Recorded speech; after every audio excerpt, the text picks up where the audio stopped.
Okay, we live. What's going on, everybody? So good afternoon, good evening, good morning, depending on where you are. Chilltown, Mhm. how you doing today? How's Wednesday treating you?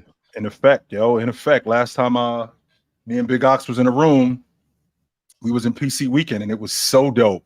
It was Yeah, so dope, man. I got a chance to actually sit in the room with the big fella, and we got to chopping it up, and we got to talking, and we did a whole bunch of things over the weekend, and it was dope, man. It was dope to see you. It was dope to be a part of the PC weekend. It was fantastic. I really dug that, and I'm definitely down to get back to chill with chill. We doing it, yeah. PC weekend was dope. It was epic. It was yes, better than sir. I even thought it was gonna be. Man, people been asking what happened, what happened, man. Y'all stay tuned. There's gonna be so much crazy content, good videos. Like we worked hard for 2 days straight, had a little Yeah, fun. It was cool. It was cool. got a lot of Um, footage, a lot. Chilton, without giving up too much information about the videos that we did do, Yeah. what would you say was your favorite part of PC Weekend? My favorite part of PC weekend, I think it was just hanging with you dudes, man. Hanging with you Yeah, dudes and getting the stuff together. Actually being around you guys and in your right. element and seeing how it was and going from uh this studio to this one and going from this topic to this topic and actually being in a room with you dudes. That was that the whole thing was awesome. That was probably my favorite part though. Whenever Yeah, whenever we got together and we was chopping it up about a specific subject or we did something we did something special amongst the whole group. I mean, I just thought that was dope. Uh yeah. probably going to the park. That was my favorite part. I ain't gonna Oh give yeah, too yeah. I ain't gonna give too much away, but going to the Right. park, that was my favorite part. Yeah, yeah, that was cool. If felt good. When you're a part of a team. I've always been a big part of team sports. I love being a part of Yeah, a team. So that was dope. yeah. Um, we are just so y'all know, we are gonna have a slightly shorter show. So we're not gonna hold y'all up too much. We're gonna get into some things. Um, Chilltown, I did want to talk to you about actually an article I read yesterday. Hmm. It was written from the New York Post. Um, Matter of fact, I just want to make sure I get the fella's name right. I got it right here in this tab. One second. His name is Andrew Marchand. Andrew Hmm. Marchand from the New York Post. He wrote a article about the recent firings and hirings at ESPN. Hmm. Just kind of gave different point of views. I was just wondering, like, how do you feel about that? Do you think it's a good move for ESPN? Or are we missing anything from having the trio of Mark Jackson, Jeff Van Gundy, and Mark Breen? Can Doris Burke, um, Doc Rivers, and Mike Breen bring that same energy? Well, a lot of people didn't think that Mark Jackson could do it when he first got on TV, and he did it. A lot of people wasn't sure. Mike Breen, who I remember Mike Breen back from when I was in high school. He Mm. actually commentated one of my high school basketball games. That's how Oh, far back Mike Breen goes. So Mike Breen goes from commentating high school to doing the Knicks to now doing the NBA to doing the NBA to doing the NBA finals. So we never really know if you could do something until you actually do it. And then once you do it, how good are you at it? And hmm, Mike Breen has now he's become the voice of the NBA finals. Well, the same logic went with Mark Jackson and Stan Van Gundy. Because I'm sorry, Jeff Van Gundy. Because Jeff Van Gundy and Mark Jackson, because Mark Jackson played for him, it was a player coach kind of vibe, but right, then it became a coach kind of vibe because Mark Jackson also coached. So we yeah, got the feel from Mark Jackson as a coach.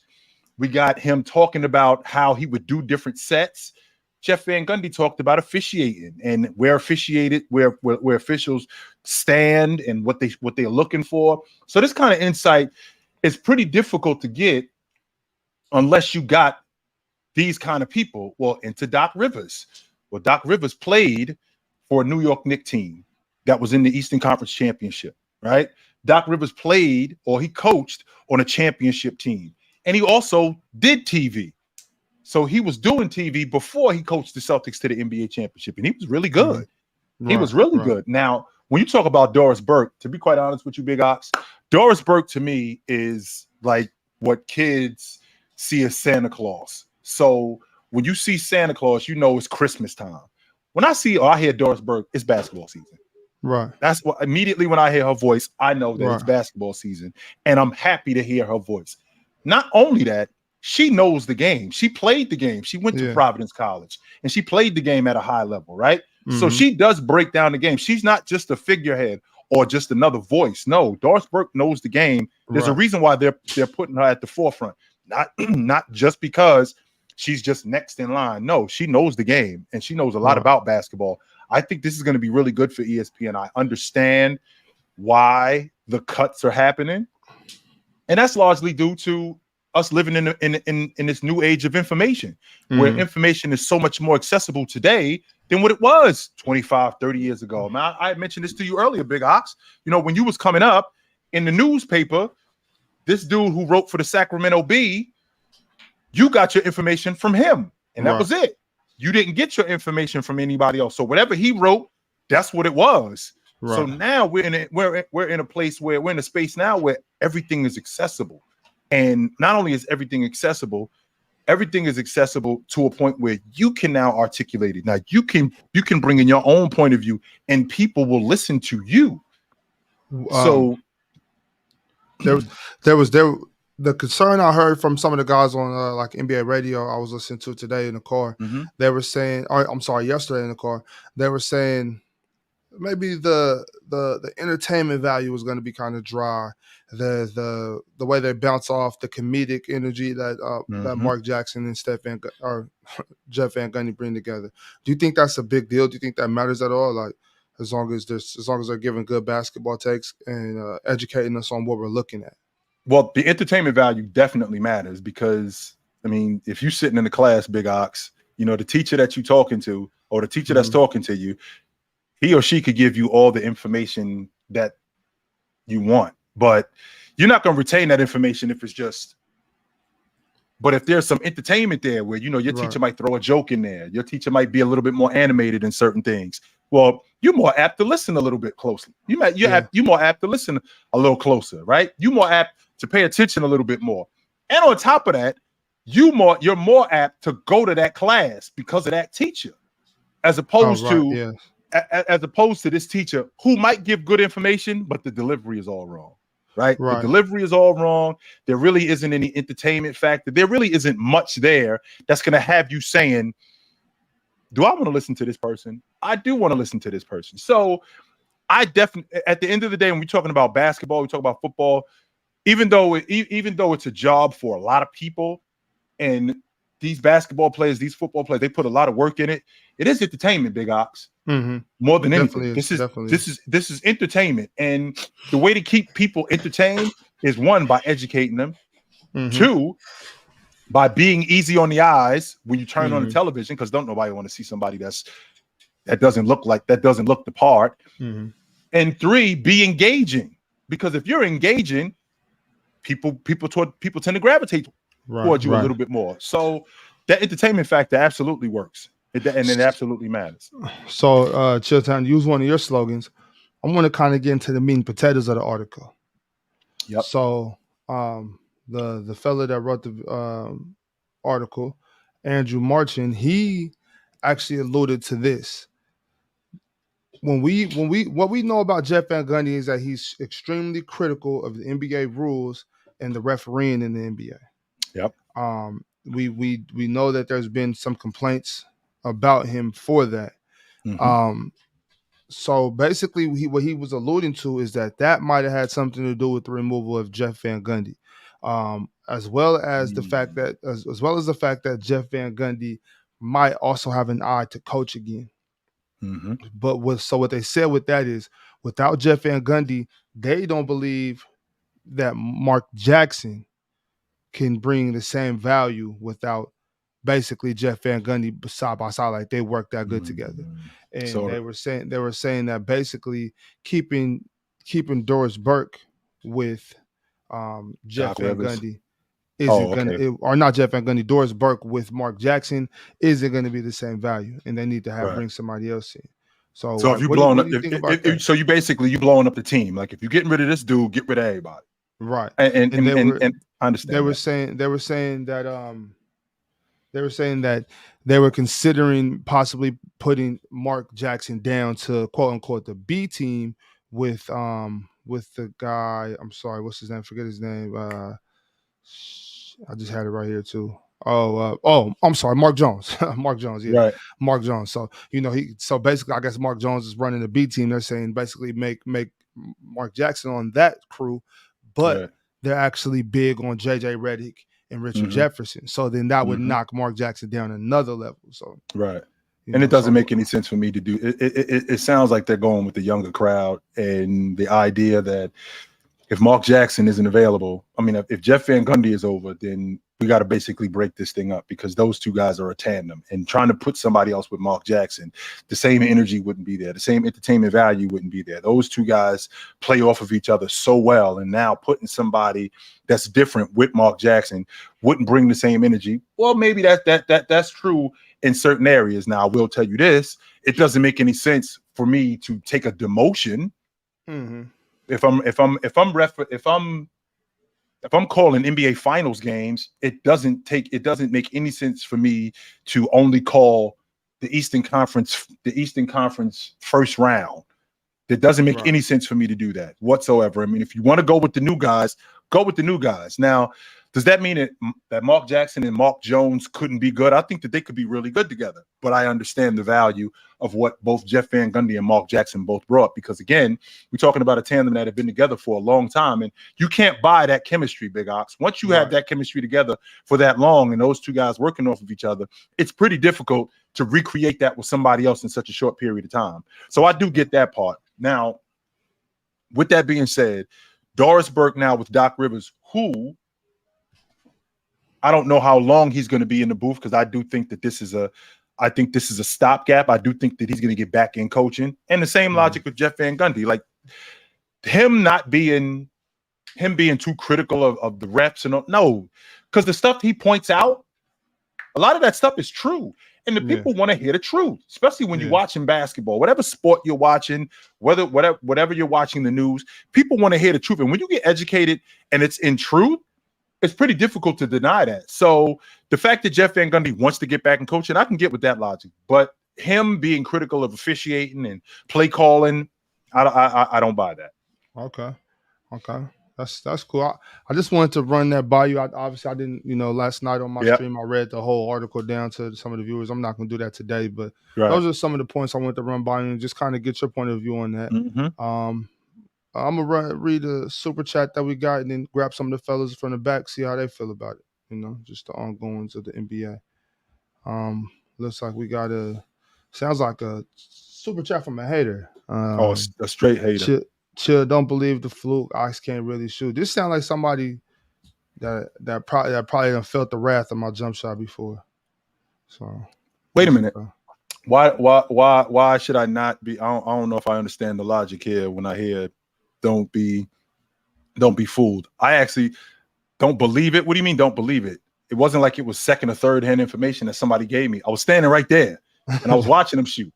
So it wasn't like this was something that I saw somebody else do or I heard somebody else say it. No, I was on the floor while Big Ox was cracking the long ball. Hey, how y'all doing?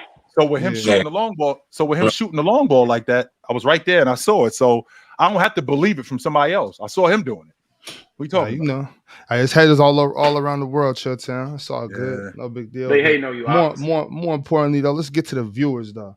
What's up, Nick? What's up, Devion? We don't got too much time today, fellas. So I'm sorry if I got to cut y'all short, but everybody gets at least 1 point. What you got for us, Nick? So I was going. Well, first off, thank y'all for having me up here. So I was gonna say, me personally, and don't take this the wrong way, I think the reason why, well, my theory is why they're letting these guys off from like the ESPN, is guys like you guys, because you guys come on a platform where instead of y'all don't run with narratives, y'all just tell it how it is. And I just think on the ESPN, these platforms, they don't really tell it how it is anymore. And you guys are teaching, and you guys actually teaching, like not only y'all talking basketball, y'all breaking it down, y'all teaching kids, older people who might not know the X's and O's of the game. That's what you guys are doing. Right. Yeah, for sure. I think people dig authenticity. I think that people relate to authenticity more than they relate to gimmicks. Because I think I could sell you something, but after a while, you recognize that it's a gimmick. And I can't pull the wool over your eyes for too long. Yeah. Eventually you're gonna recognize, yo, chill, he full of shit. I'm good. Especially if you watch the game too. So Right. He don't know what he's talking about. I'm good on him. He don't know what he's talking about. So unless I can give it to you, unless I can give it to you the way I know it consistently, I'm not gonna do this. I'm not gonna go with what somebody else said and think that I'm gonna go with that and try to pull the wool over your eyes, so to speak, and lie to you to let you believe that this is the way it is. When I don't even believe that. I'm just going off what somebody else said. No, I'm not doing that. exactly. Mm-mm. What up, Davion? Oh, what's up? How y'all doing? So, Chi, I got What a up, question brother? for you. Yeah. I was just listening to the panel when you on Ticket. Y'all was talking about the best 20 defenders in the NBA, and he got the Kelly Oubre, and he was trying to sell you that Kelly Oubre was a good defender. Did you buy it? He was selling it. He was selling it really good, and I'm thinking to myself, Kelly Oubre playing on a bad team, but I've seen great defenders on bad teams stick out. New Orleans wasn't a great team, were they? Right. And Herb Jones is on that team.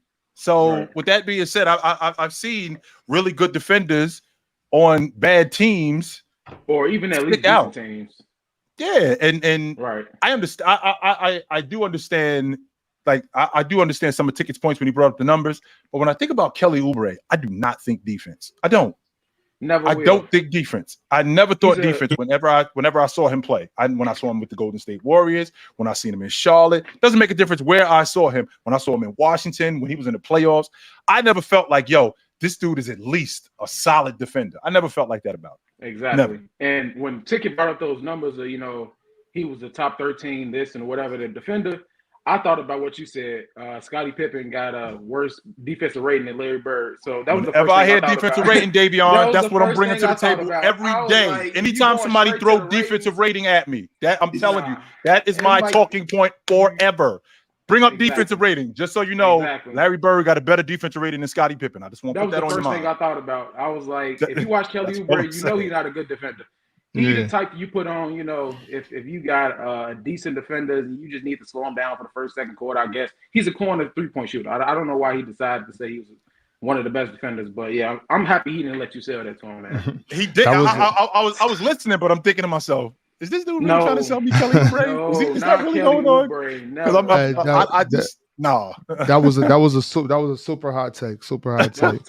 Hey, y'all, but you know what though? That's how things happen though. So maybe Ticket saw something that we didn't see. So hey, this upcoming season, y'all pay attention to Kelly Oubre on the defensive end. I'm gonna start doing that now. Maybe he put us on to something. You know what I'm saying? That's what I'm gonna start doing, big guy. Teach each other. I'm gonna start paying more attention to Kelly Oubre as a defender now. Since Ticket brought that up, man. I will say that Kelly Oubre impresses me with just being the hustle guy. Getting in there, mixing up plays and stuff like that. So sometimes we he's a high into the defensive end. He got the high energy. He has a high motor. Yeah. Definitely. So. Now, Nick, make sure we clear. I said I'm gonna pay more attention to him. Does that mean he's selling me on him being a defender? No. I might pay more attention to homegirl over here because you trying to tell me that, yo, she's kind of dope, yo. I'm paying more attention to her. She's still whack. Yeah, she's still whack though. I mean, I see what you're trying to sell me. Matter of fact, when you put different clothes on her, she don't look that bad, but she's still whack. I'm good. Yeah, no. When I see Kelly Oubre, I mean, don't get me wrong. I see the skill set on his offensive side, but as far as defense, I don't see it. Not as a defense. We're not there yet. I don't see it. But all right, fellas, appreciate y'all. Got to keep it moving. But y'all stay tuned. Having me up, man. Fellas, be easy. I'll see y'all Saturday, right? See y'all Saturday. Yeah, Ticket. Man. He definitely did do that, Big Ox. I was listening to him with Kelly Oubre. I was like, Kelly Oubre, word? And then he started throwing out the numbers. I'm still listening, like, Kelly Oubre, word? I just don't know Kelly Oubre as a defender. I and the numbers tell me when you telling me about him in terms of numbers, I'm like, all right, I see what you're trying to sell me, but hold on, yo. Are we really talking about Kelly Oubre right now? Because I think I'm good. Yeah, I had to miss me with that whole. I couldn't get on board. I like Kelly Oubre. Yeah. I'm a fan. I'm a fan of those players, those 6-7 men. You know, the underrated underdog guys. I like to pay attention to those them and kind of boost them up.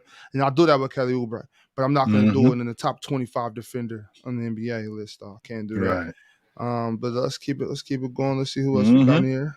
We got Emmanuel and Bobcat. What up? Yo, Ox. What's Real up? quick, I just want to say this is my first opportunity to tell you this. They tried to rob you on the Isolation Wars. Oh yeah. They tried to rob you. So I just wanted to say congratulations to you, bro.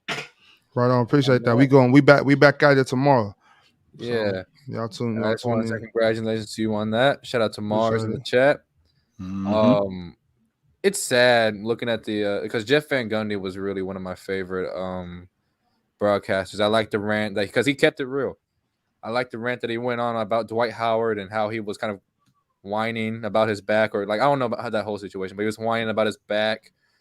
I like how he directly went at the NBA about the flopping, called out the NBA and his flopping thing, how they didn't find players or whatnot. Called out the NBA officiating on how replay just slowed down the game. I like how it does, by the way. I just like how he kept it real. And it's kind of sad to see him go because me personally, my dream, because I play basketball, but my main dream job is to be a broadcaster like Mike Breen or like a Kevin Harlan. Yep, guys like that. That's my dream job, and it's kind of sad to see Jeff Van Gundy go. I understand. When you get that dream job, are you gonna be this energetic? Oh no! Right now, I mean, you're jumping out your seat right now. I mean, no. Because like what I'll do is this how you gonna entertain us people? No, what I'll do is when I'm watching a game, I'll like turn down the volume a little bit and I'll call the game myself. And when a big moment happens, I'll call it myself and I'll see how I sound. And I like doing that kind of stuff. I've been doing that for like the past 5-6 years. Like that's something that I really wanted to do for a long time. So All right. Hey, what are you doing? What are you doing exactly to enhance that? I'm just trying to keep talking, try to be more energetic. Right. Like when KD hit that game winner against hit that shot against the Bucks, I called that. When Kyrie passed it to Kleba, he hit that 3 against the Lakers. I called that. I would like to be a football commentator too. I wouldn't be like the guy that breaks down the game like Tony Romo does or like Greg Olson does. I'd be like the guy who calls the action on the field, like Joe Buck or guys like that. Right, Mark Jones. I can get with that. Yeah, I can get with that. Job that I want in the future. So. Yeah, I can get with that. Sure, no doubt. Definitely. Good luck with that. I'm in your corner with that one right there. What's up, Emmanuel? What's up, brother? What you got going on? Yo, what's going on? Shout out for letting me on the show. So I had a little pushback about the narrative talk that is quote unquote dying down. I just feel like no matter what platform you are, the narrative is always going to be there, whether they be true or not. I don't think they're ever going to die, for real. Well, the narrative talk isn't going to die, but people who know the game, they don't create these narratives. These are the people who you can tell when you hear them talk that they know what they're talking about. When you hear people who just basically are saying the same thing that everybody else is saying, well, then that's different. And you know that that's narrative talk. And you know that you could push back from that because that's something that somebody else came up with. And all you doing is just adding to it. That's all you doing, as opposed to you being authentic and coming up with why you feel this way about this or about that. Because whenever you hear people talking about, I don't know, let's say the Golden State Warriors, they'll bring up points about Steph Curry. They'll bring up points about Kevin Durant. Well, with them bringing up points about Kevin Durant, you'll hear them bringing up points that everybody else is saying. Like you don't hear anything authentic from them. And the reason why is because that's narrative talk. Same logic with Kawhi Leonard. When you hear people talk about Kawhi Leonard and, for example, 2019, you hear the same people saying the same thing about Kawhi Leonard. Well, he was great in the playoffs, but he broke down. And in the process of him breaking down, he still was awesome. And they won the NBA championship. He was the man. So he's an all-time great. Well, can you explain why? And they explain why from what somebody else said. That's narrative talk. That's not something that's authentic. Okay, I feel you. But you can like make up a narrative and like it'll be something. First of all, when I went on a panel and I heard what Ticket said about Derrick Rose and Steph, I haven't heard that before personally. So that, in my opinion, I don't agree What with did it. he But at say? least it's like, what did he say, Manuel? I didn't hear that part. What did he say? so he basically said that like if Steph Curry, he picked Derrick Rose over Steph mainly because of like hypotheticals about if he wasn't on the Warriors already be. Oh, I have heard that before, but not specifically like compared to Derrick Rose. So. Right. I haven't heard that before, so I will give credit for him. Like he has his own opinions, and I don't think he steals them for anyone. But I don't know if he actually thinks that, but at least that's how he thinks, and that's original, I guess. There is nothing that anyone can ever tell me about D Rose that would ever lead me to believe that he's a better player than Curry. Sorry. No. In his best season, in Derrick Rose's best season, and in Steph Curry best season, who was the better player? Easily Curry. It was Steph, but he kept using the wrong year. 21 is not his peak. He kept using 21 where he missed the playoffs. Well, he was still in his peak in 21. I will say that. He was still in his peak, but that season was not better than the 2016. No hypothetical could be thrown at me. No, that what was if not. he was never injured? Like, no, there's not. I love D Rose, but not over Curry. No, that's the wrong guy. Curry's the wrong guy. I do like the ability. So I like to do that too, where I might have a take that's not really close to what yours is, but I'm trying to just push the limits of different ways we could look at sports and just different angles on which we can use to compare, how productive was this person compared to that person. So, with your opinion on sports, I can't really be too upset with you, but that particular one, I'm not able to really come around to that one. I saw Steph Curry in 2016. Derrick Rose was not better than him. Yeah. He wasn't. It's really hard for me to get there. And usually I could come around to certain arguments, you know what I'm saying? And Chilltown, you were right. There was a compelling argument, but it was. I just, that's one of those arguments where if you're guilty and you got a defense attorney and they make the argument for you, you're happy with that. Like, okay, thank you. You know what I'm saying? You did your job. You tried, but I can't get there. You said you had one more P5. We do got to get moving. So let's last one. No MVP has ever not made the Hall of Fame. Will D Rose be the first? Not only no MVP, and no NCAA runner-up. That's never happened. And is D Rose going to be the first? No, he's not. He'll make it in? Yeah, he's going to get in. Yeah. I don't think he's first ballot though. I think we'll get in like. I feel I want him to make it so badly because I really want him to. I'm pulling for him. But because a lot of what a lot of y'all forget is a lot of people forget. Just so you know, when Derrick Rose tore his knee up, we leave out the fact that he played 10 more years after he tore his knee up. It wasn't like he tore his knee up and he was over. He tore his knee up and he played 10 more years, and he's still in the NBA now. Yeah, he still had decent years in like New York, Detroit, right? Minnesota. Like, he still played well after he tore his knee up, so he was still in the league. I've had to argue with people that Rajon Rondo. I've had to argue Rajon Rondo's Hall of Fame. I don't understand why you have to. I don't understand. Rajon got some. I'm not so sure why people don't like Rondo in the Hall of Fame. Accolades on him. Like I'm not so sure why people don't like Rondo in the Hall of Fame. He has the accolades to make it in the championship, the playoff success. He'll make it. Chill. Now I'm thinking on it. I'm not too sure about D Rose. Like, as much as I want to, as much as the beginning of his career was just mind boggling.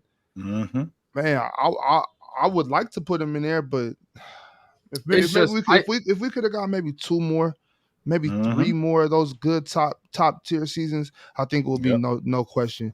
But now it's just hard. It's just hard, especially as you see Kevin Johnson and Tim Hardaway just now coming around. So I don't know. Now remember, we're not talking about Derrick Rose as a first ballot Hall of Famer. No, we ain't talking about that. No, not at all. We're not talking about Derrick Rose as a first ballot Hall of Famer. We're talking about Derrick Rose as an eventual Hall of Fame guy. And the fact that his team was in the national championship when he was in college, and he was an All-American in college, and then he gets to the NBA. He had a 3-year stretch from college to the pros where he was a national runner-up. And in year 3, which a lot of people talk about Derrick Rose's prime, we didn't get to see Derrick Rose's prime. He won the league MVP in year 3. Jordan in year 3 was 1987. Jordan was not in his prime. Too, right? No, that was year 4 he did that. Jordan was not in his prime in 1987. Shaq was not in his prime in 1995. No, he was not. That was year 3. He was scratching the surface of his prime. Kobe Bryant was not in his prime in 1999. No, he wasn't. That was not going on. So I think we talk about prime as opposed to a guy's best season. And at that point, the 2010-2011 season was Derrick Rose's best season. And he was on his way to being something special. Yeah, that would have been I really wish we could have seen some more of that career. Me too. That's how it happens sometimes. Yeah, me too. Chill town. So another thing I was listening to was obviously the NBA put out a statement about, Dame and his lawyer, not his lawyer, his agent, and just kind of clearing that up. And Dame and his agent came out, I guess, and said, well, no, I'll play anywhere, something like that, whatever. But they were talking about that situation and will Giannis be ready to ask out after this season if it doesn't go the right way? And I kind of wanted to figure out, why is it that in the NBA it's less common to bounce around, like whereas like in the EuroLeague, guys will play one season here, go play 2 seasons there. Even European guys that are from over there, they bounce around a lot too. It's kind of customary that they move around quite often. Why is it so acceptable in that culture, or maybe not? Maybe it's not a cultural thing. Maybe it's just a league thing. So maybe I don't want to use the word culture, but why is it so much more acceptable in that league, which is the second best league in the NBA in the world? Why is it so much more customary there than it is here? Like, why do we have such a problem with that? And I think that has to do with what happened early on when Kevin Garnett and Paul Pierce and Rondo and Ray Allen got together. And then you fast forward to James moving to Miami. And then you fast forward to Kevin Durant moving to Golden State, as opposed to guys like Luka or guys like Tony Kukoc when they played in the EuroLeague, right? I mean, they basically played for their respective teams. And then they came to the NBA. Same thing like Sabonis. And then they did bounce around. They did bounce around some. They definitely did bounce around some. But with them bouncing around, they basically did it for different reasons. I mean, like, Serbia, where Divac and Sabonis was, it was a war-torn country. So these guys bouncing around to go to other places. I mean, they were doing it for livelihood. I mean, it was safer to play in another country than it was to play in Serbia, even though the basketball in Serbia was pretty awesome. Right. It was pretty awesome. In America, it doesn't seem as acceptable, simply off the strength that we was raised watching guys stick with their crews. Yeah. And we was raised with these teams in Europe. And I'm not an expert on Euroball, right? I'm not an expert on Euroball, but what I will tell you is, in America, a lot of these guys for a long time stuck with their team. It wasn't until like the last 15 years where guys started bouncing around like that. Okay. And it changed, and it ended up changing the way we looked at the game. Oh, okay. And a lot of people didn't like it. Got it. Okay. Well, so I'm gonna grab a couple more of the guys out the back. Yep. We got Breezy, Raydell. What's going on, y'all? Y'all there? Yeah, I'm out here. Okay, what's going on, fellas? How we doing? How we doing today? Shit, I ain't gonna lie, man. I was watching y'all yesterday. I was kind of flabbergasted how Nick Claxton could be number 22 on that list. And that's too high or not high enough? Nah, he should be better than Rudy Gobert. He had more blocks than Rudy Gobert.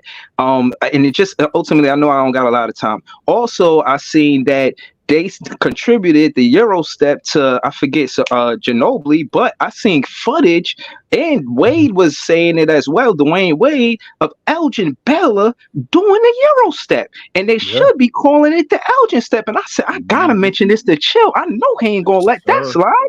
Yes, and one last thing to y'all conversation.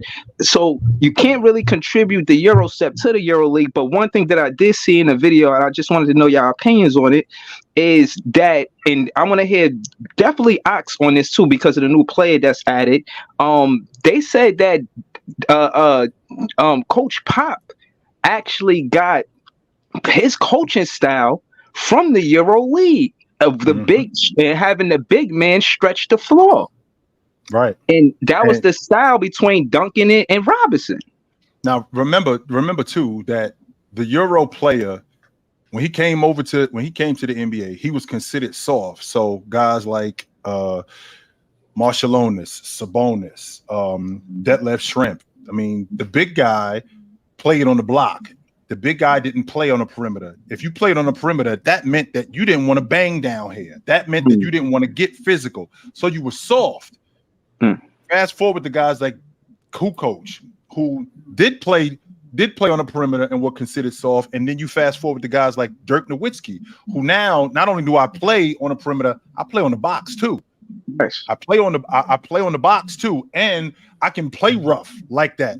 Sabonis could play like that too, but when Sabonis showed up in the NBA, we got the other side of Sabonis. We didn't get the Sabonis from '88, the Olympic team that served the USA team. We didn't get that dude, right? We got a different guy. So with that being said, Pop did see the future. He saw guys like Dirk Nowitzki. He saw guys like Kukoc and saw guys like Tim Duncan going, all right, I want you to be able to step out 15 feet away from the basket and be able to knock down the mid-range shot. I want you to be able to David Robinson was doing that before.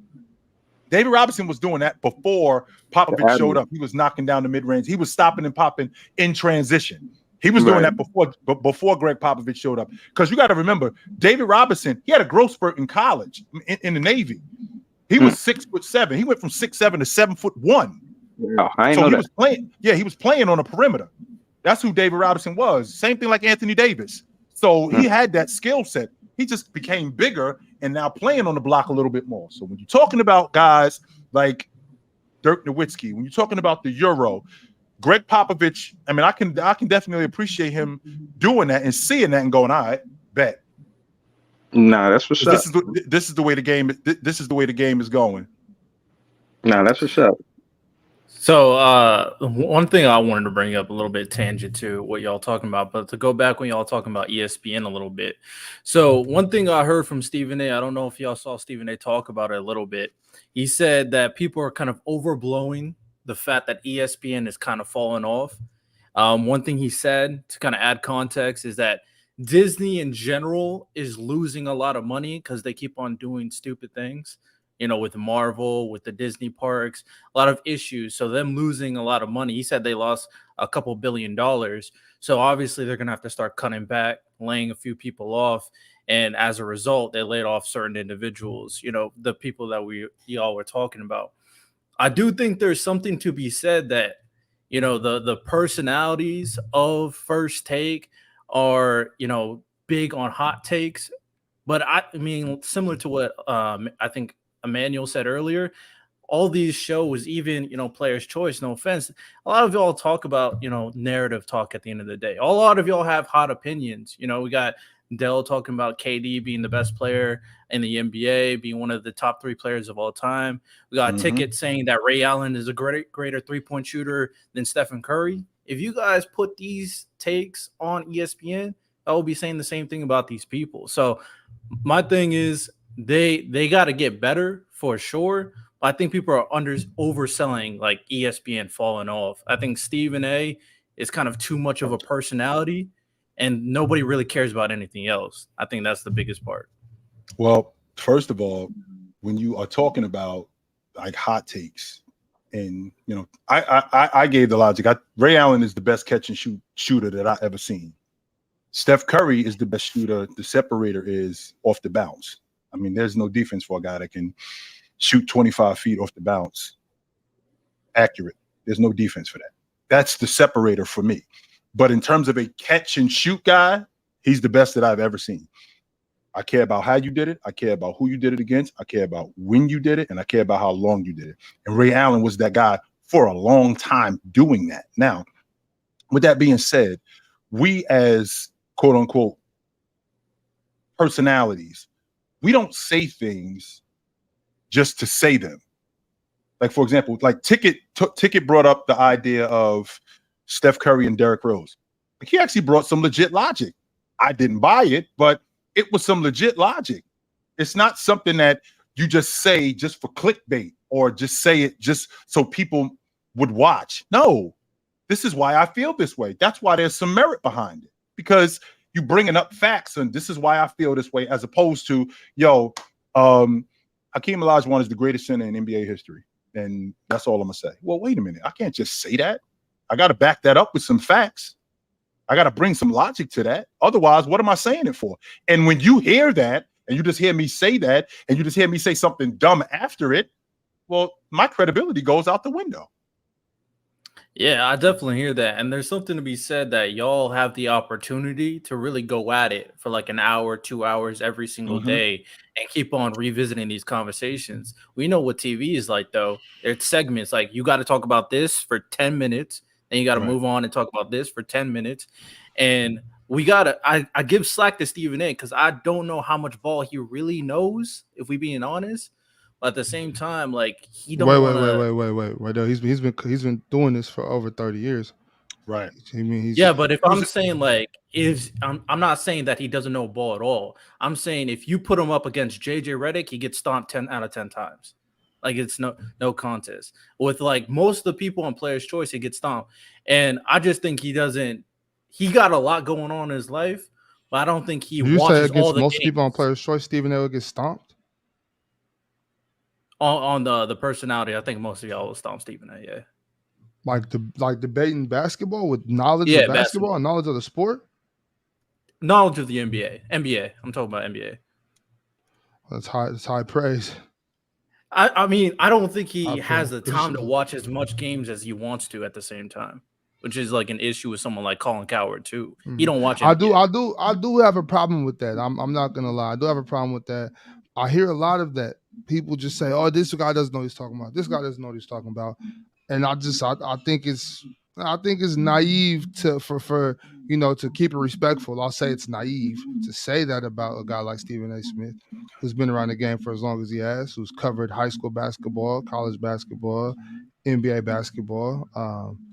I think it's naive to think that man doesn't know as much as as he does. Can I say one last thing? We all do have our own opinion. I'm not trying to shut down your opinion. I'm just giving mine. Just giving mine. I just wanted to say one last thing. I want to give a big salute to the Player's Choice and also Ticket, because I feel like kind of brought mainstream to YouTube. I seen Ticket, he talked to a few ex-NBA players. I seen Chill and Fluent talk to Vince Carter moms, one of the best episodes I ever seen. Somebody else moms was on there too. I forget, I think King's moms. Shaq. Yeah, and I'm saying all that to say, this interactive community on YouTube is part of the reason why, you know what I'm saying, ESPN probably going through all that, you know what I mean? Because I feel like the impact of Superchats and just the audience being more involved with you know what I mean, the people they see on TV. For a long time, you couldn't really talk to people on TV, you know what I mean? It's more of an authentic feel to talk sports with somebody, like we really talking to each other, opposed to, you know what I'm saying, just watching these guys talk about basketball. So I just wanted to say that and salute the Player's Choice, and I love the show. Word. Right on, that's right what's on. up. Appreciate it. Well, we do got to keep moving anyway, y'all. Appreciate y'all for pulling up. All right, catch us on Saturday, y'all. Catch us on Saturday. All right, word. Facts. Word. Good. Those are some good points. I do think the mainstream media is definitely in trouble, and those are some really good points by I think the brother's name was Riddell. I'm not sure to say it, but and I don't think that what I want to make clear, Big Ox, is we're not here to take your spot. We here to carve out our niche. Right. That's what we're here to do. Like we ain't here to take your run. No, we here to carve out what we do. This is going to be our space. So, like some people would rather have it this way. Some people would rather have it that way. So it's enough room for everybody. Yep, I think so. Let me get who's next up. We got random guy. What's up? Yep. What's up, man? Context. We was spitting in the comments in the chat. What up, fellas? What's going on, man? Somebody always spitting in the chat. Now get up here and spit now. Yeah. So right. we were talking about with Riddell before he left, we were talking about how, at least for me, I thought ESPN didn't account for the evolution as best as they could have. Because at one point they had was it Stephen A on everything? Hold on, my camera messed up. Come on now. But they had Stephen A on everything. Like they had him up on like he was at MMA fights doing commentary, and he was trying to debate with Joe Rogan about. I'm like, bro, if you just don't know, you don't know, right? So that's why, at least at one point, especially after Skip left, I think they were like, okay, we got Stephen A. He's a bona fide star, so we're gonna ride Stephen A. till he dies. And to the point where I'm like, y'all should have been building somebody up. Y'all should have thought about maybe seeing some people on the YouTube space at that point, and like, you know, how about we take like 2 or 3 of these guys and we mold them. And then like I think I talked about it on one time on Open Gym, where some of the best content for me that ESPN does is the stuff that they do on their channel, like the Hoop Collective with Brian Windhorst, where he just talks to 2 local reporters or 2 guys who travel around as much as they do, and they just get really into it. Trade deadline, because was it Windhorst is one of those people who just knows some things, so he can like let you know without letting you know. And we were talking about that. We're talking about, it felt like at one point that First Take culture, where it wasn't just on First Take. It was on Around the Horn. It was all these places. Like they try to make so many things First Take, where I'm like, what made we'll call it ESPN so great is that you could spend your whole day on there. Especially when I was in college, I started really paying attention to ESPN when I was 2011. You went from Mike and Mike, First Take, then you get a little bit of Sports Center, then you're doing Dan Levitard, then you're doing Rosillo and Cannell, and then you're doing Sports Center again. You spend your whole day on there. So absolutely. I just thought that they failed to account for evolution, especially realizing how powerful, like for instance, Player's Choice is now. Mind you, y'all never going. It's not like y'all. It's a fair fight if y'all got in like a boxing ring and fought, but it's something that they should have. I'm not saying maybe they should have. They should definitely account for now, but at the time they should be like, look, if we take somebody young, we mold them. Because even then, like, what does anybody even know the name of the Sports Center anchors anymore? When they used to be household names, and I really, to be honest with you, I dig Nicole Briscoe. I do dig her. She's dope. I think Elle Duncan is dope too. I mean, their best show is NFL Live because that's just so authentic. I know Jay Harris. I think Jay Harris is dope, right? I think Jay Harris is dope. Hannah Storm, she used to do the NBA in the 90s. And then she ended up moving over to ESPN. But then it gets kind of tricky after that. That's why, like, you saw them cut all those people to get Pat McAfee, because Pat McAfee legitimately accomplishes a lot of the things that they're missing right now. Right. But then eventually, how long are you gonna get until you get to the same problem you had with Stephen A, where Pat McAfee just gonna ride him till he dies? There's only Pat McAfee's funny. His content is great because it's authentic, but also how much Pat McAfee are you gonna let him be Pat McAfee? Right. So that's my problem. And I think also when you're talking about having to replace people, I mean, it's like an athlete. I mean, I can't do this for the next 20 years. I mean, guys like LeBron James are a rarity. So there has to be somebody that's behind him to go, okay, well, how long is he going to be able to do this until he starts to slow down or people become disinterested? Are we going to just continue to pump information out to the people through him and he continues to be the face? Eventually, people are going to get tired of him unless we continue to unless he continues to reinvent himself, as opposed to we got this guy up here, he's just saying what everybody else thinks. Well, if I'm just saying what everybody else thinks all the time, it's going to get stale. That's true. Or not just saying what everybody else thinks. I'm saying what everybody else is saying, because I want to make sure I'm clear on this. There's a difference between saying what everybody else is saying as opposed to saying what everybody else thinks, because they're scared to say it.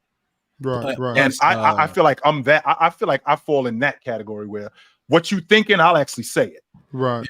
Plus, sorry to cut you off real quick. I just need to get this part off. Plus, I remember I said this on the panel where I'm like, ESPN's also taking a lot of arrows for what Disney's doing outside of ESPN, right? With their bad business choices or whatever. But also, I think they needed somebody who understands sports for real, sports media for real. Like the guy who left before, John Skipper, he now runs with Dan Levitard, and they have fantastic sports debates about sports business and things like that. And Dan Levitard straight up told on his show, is like, they just stopped caring after First Take hit. They just stopped caring. They gave up on ESPN radio. They really stopped caring about the secondary shows, and now it's really coming to bite them, because now First Take, especially, I enjoyed when Max was on there because Stephen A actually had somebody to come at him, and we saw how that felt when T.O. went over there and said like, yo, sometimes like, was it Max is blacker than you, but maybe they get somebody who also knows sports plus the business so that they can make the right choices. Because ESPN could get back to I'm not saying they're gonna get all the way back to where it was when it felt like even like Good Morning America is talking about what Stephen A and Skip were talking about, but there's still a chance where you could find somebody young, like what's the dude who's on the panel today? Gifted. You get like a guy like Gifted, and then you find a way to like still let him be gifted, but you also put him in the platform where all of a sudden, like, oh, we got Gifted Friday nights, and he's on there using the ESPN platform with the ESPN reach, and he's talking to fans about hardcore sports. And you've noticed that big leagues are doing that. Brett Coleman, a YouTuber, is on NFL show talking about stuff. You got Thinking Basketball, and the NBA's messing with him. So there's just a lot that they could do. That's definitely good moves by the ESPN to be all right. They're definitely gonna come with something. Yo, Twigs, you got something? What's up, brother? Yeah, real quick. I joined the panel late, and y'all was talking about Joel Embiid getting traded, right? And so I was bored at work, and I just came up with a 3-team trade with the Knicks, Sixers, and the Indiana Pacers.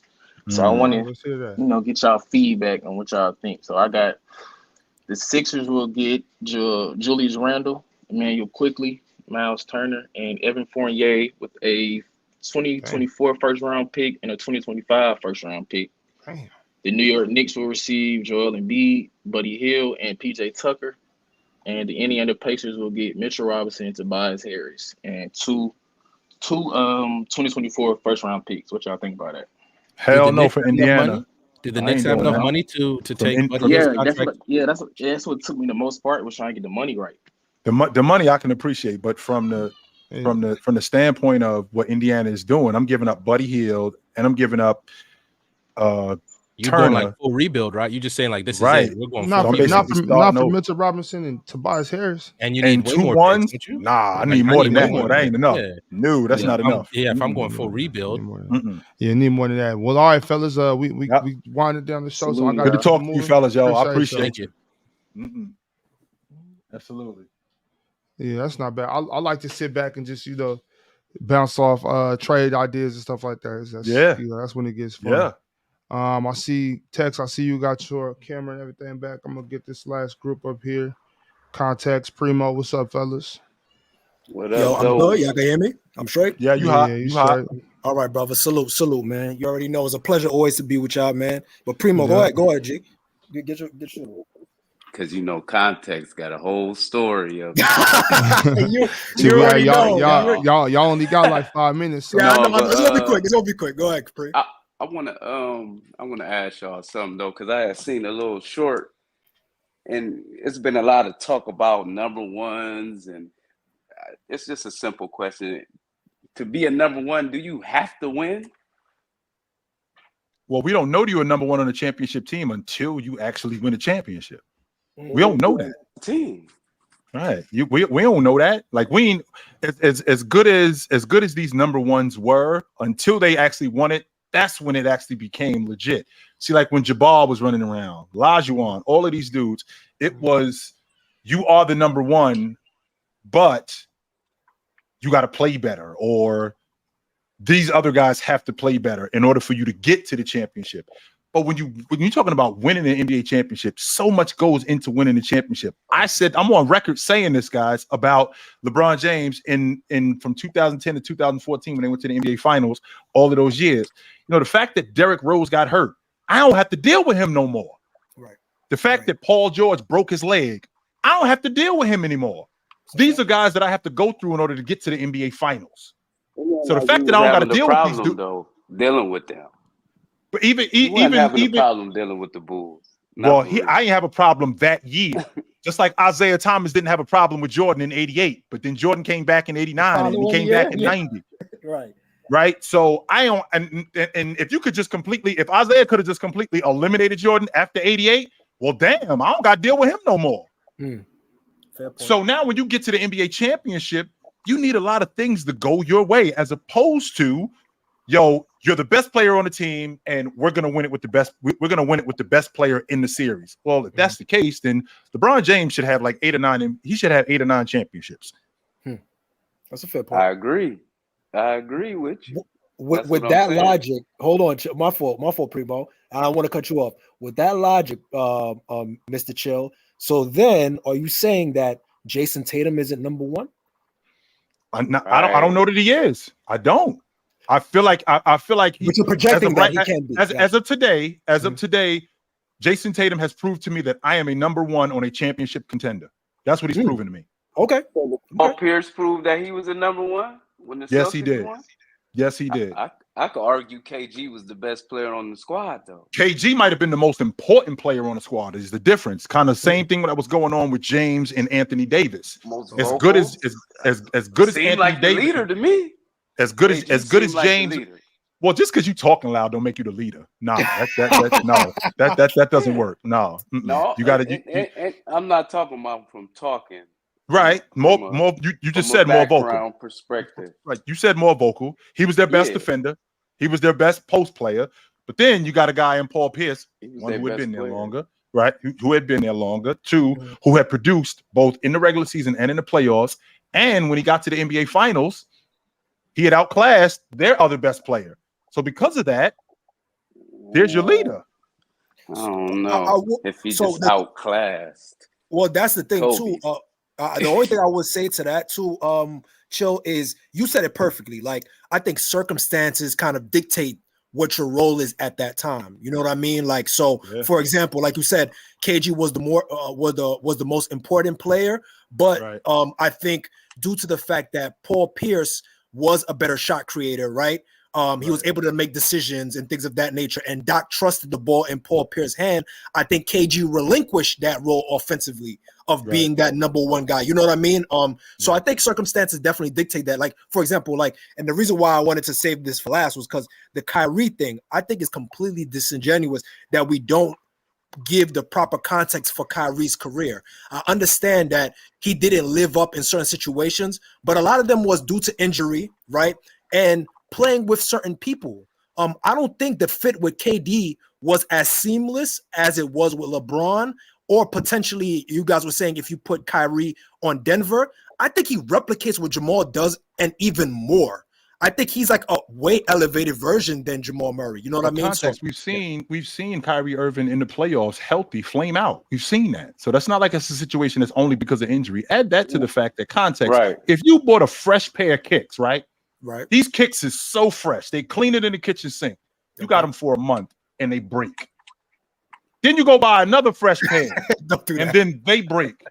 What does that tell you about the kick? Is you gonna keep buying them kicks? What you doing, B? Yo. Hey, chill.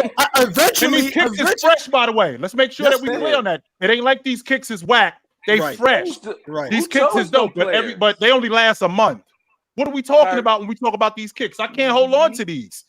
And I can't make an excuse going, yo, my kicks is dope, but you know, they keep breaking on me. You're gonna be like, man, get these shits out of here.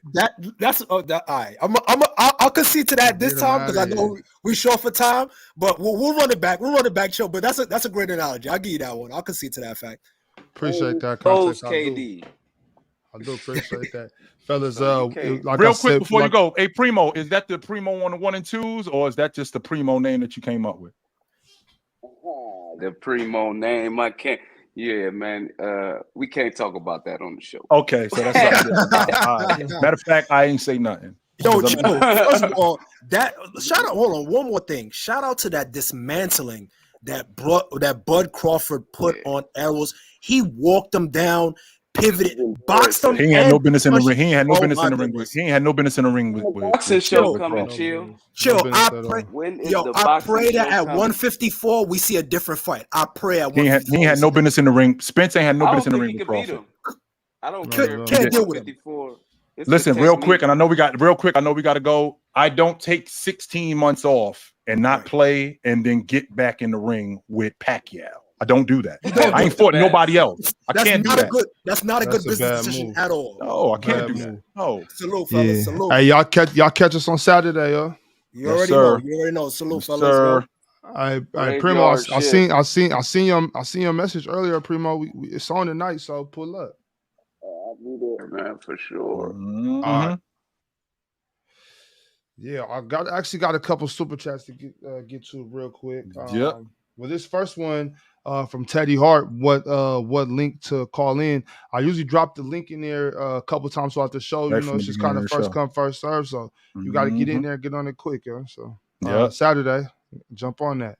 Yep. This one for you, Chilltown. The start bench cut: Elton Brand, Chris Bosh, and Rasheed Wallace, all in their prime. All in their prime. It's easy for me. Starting Chris Bosh, benching Sheed, cutting Elton Brand. Yeah, I'll just mix. I'll start Rasheed, bench Chris, cut Elton. Yeah. But yeah, that's it for those super chats. Got them out the way.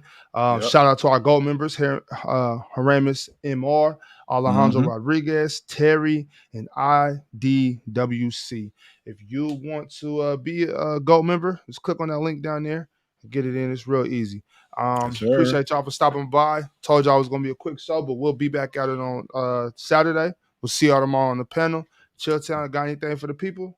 Drink some water. Don't drink and drive. Put a suit on and love yourself. Take it light, but take it. All right, y'all. Appreciate you.